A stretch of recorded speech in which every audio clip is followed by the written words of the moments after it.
Hello, welcome back to DanceRanch.net. Our next fantastic pattern, I know they're great patterns, okay? And the right side underarm spin. It's a right side pass with an underarm spin. Now we did a left side underarm spin, this is just to the right. Now there's only a little bit of difference in between those two, and basically is this. Gentlemen, you're going to open up to your right. You're rotating to the right, okay? You're getting on the other side of the rail of the track, okay? And you're going to do the same things you've done before, right, left with the prep. So let's go ahead and demonstrate it and we'll break it down. So one more time in. 1, 2, 3, and 4, 5, and 6. Exactly, right? So let's do that again. 1, 2, 3, and 4, 5, and 6. Nicely done. Let's give you one more angle on this, okay? So we have 1, 2, 3, and 4, 5, and 6. So you see from those angles that basically I am getting out on the other side of the track, okay? So, give you this angle. Now before on the left, we kind of went out on this side, yeah? We open up our left shoulder, which actually makes us kind of open up onto this rail. So you think about the shoulder and the rail, they kind of have a relationship because when I'm over here, I'm instantly going to look over to my right, I'm opening up so I can see to my right, just like if I was driving or riding a bicycle. So I want to look over to see, check the traffic.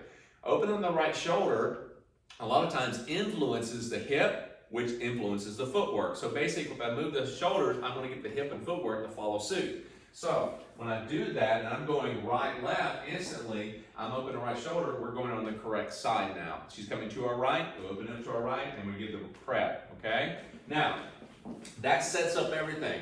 What comes next, basically, we're going to take it from this angle because basically you've already got that understanding, yeah?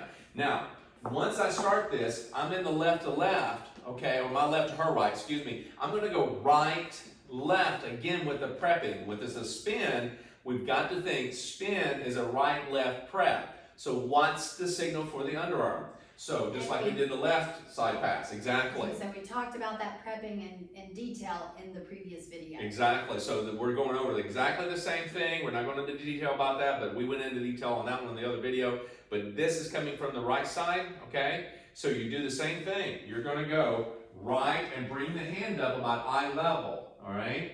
The only thing that makes it feel different is, gentlemen, you're a little closer to the prepping than you were over here on this side, on the left pattern, okay? We're on the right side, we're on this side here. Hand comes up eye level and go overhead. Triple step. And end with the anchor 5 and 6. You're getting your shoulders to face her, just like any pattern. You're going to, as she rotates and spins, you're going to turn your shoulders. Why? Because the hand is going over her head, and you need to make sure if you don't turn your shoulders, you're going to find this is happening, you're not reaching as far. Notice how far I am right from her head, and it makes it difficult for her, but also you're going to start feeling it in your shoulders. Cool? Let's take it one more time from this angle. All right? So from here we're going 1, 2, 3, and 4, 5, and 6. And again, watch as I go through it from this side. I'm still going to go right, left, bringing the hand up, but look how I turn my shoulders as she actually goes this way. 1, 2, 3, and 4, 5, and 6. I bring the hand down on count 4, just like I did the previous pattern, and it doesn't matter how many times it goes over her head at this point. Don't concern yourself. What you do want to look for is that I'm looking to keep that hand above her head, so that means I want to look up here at the halo, down at her footwork, okay? Keep the shoulders facing her, and making sure that hand goes counterclockwise over her head and bring it down on count 4 for both patterns, okay? Especially on this one. This is a right side underarm spin. So one more time. So we're going right, left, signal, triple step, 3 and 4, anchor 5 and 6. Now, if she travels, like we said in the last video, if she travels, you go after her, okay? She takes off. Guys, if you pull her, this is a big one, just like the last one. But if I go 1 and I pull her, she's going to go off balance. We need a rotation on that prep. So getting ready for the right side. Prep, and then we just kind of let her step through all the way through. And I just want to add, when he's talking about, when he says for the ladies, if she takes off,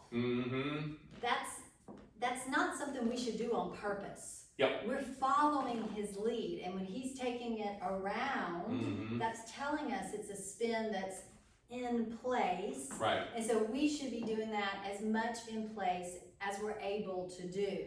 So what he means by takes off, I mean, ideally, it shouldn't be that we're trying to hijack and Right. just kind of run off and do our own thing. Exactly. But if, just because of where we are with our spin capabilities, we spin further down the line. Now, some of you have experience and, you know, you may have a little bit of background ballet, I don't know.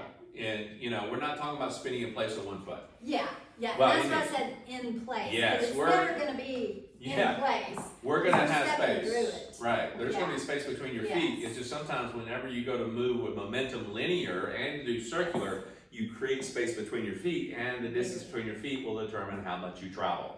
And that's exactly what happens. And that could be because you're having fun in the dance, you like the music, got a lot of momentum, got a lot of energy, or again, it may come from the leader. Guys, you could be pulling her through that. And that's one thing also, when I go 1, 2, when I get ready to spin her, I'm not pulling her through. And if I let go of that hand or she lets go of me, I'm gonna bop myself right in the head. But again, I'm trying to go in between us here. It's going between us and it's circulating counterclockwise as she does her footwork. Triple step, and I'm just doing my footwork to get back into it. So you've got a 3 and 4, 5 and 6 to go back all the way through there, okay? So let's do it one more time. So we have 1, 2, 3 and 4, 5 and 6. And again, it's not about cranking it down on count 4. It's about allowing it to fall down on count 4. And ladies, you're gonna feel this as well. And so you don't need to be tight, like we said in spins. Don't be tight in your spins and don't be pulling, because if you pull, then that's one big reason that you're actually getting hit in the head. And guys, if you see her traveling in her spin, if you don't go with her, it's going to pull her off, and it's also going to hit her in the head. And that's a good place to also point out, if you do see her traveling in your spin, you might want to, with that awareness, kind of check yourself as well. Yeah. Is she traveling in her spin because she needed that extra space to keep her balance? Or is she traveling in her spin because you took your hand down a little further? Yeah. Your arm down a little further? Yeah. As Steve said, you want to be pulling, you want to bring it across for a spin, but if you're bringing it down, it could be you. Yeah, so you both want to, you don't want to be blaming one another. It's just about communicating and looking and being aware of what it is you're doing. To see how you can make it better. Right, and also both partners, once I said many times in other videos that we've done, don't be looking at your footwork, because that pulls the arm down and pulls you down along with your partner. And the reason I want you looking toward your partner, gentlemen, and the ladies' shoulders and the head, because the hand is going above the hair. If you have a watch, okay, all right, and you have a little buckle on the watch, if you get it too close to the hair, you're going to pull some hair out, just letting you know. The other thing is that, you know, you don't want to be pulling her hand up way high up here, and her hair's not that tall. You don't want to be doing that. That's, I can't turn like right, that. You can't turn like that. So be sure that you be aware, okay, with care, as you lead, please. Okay, so go back, rewind this as much as you need to, have fun with it, and come right back. We got another great pattern waiting for you.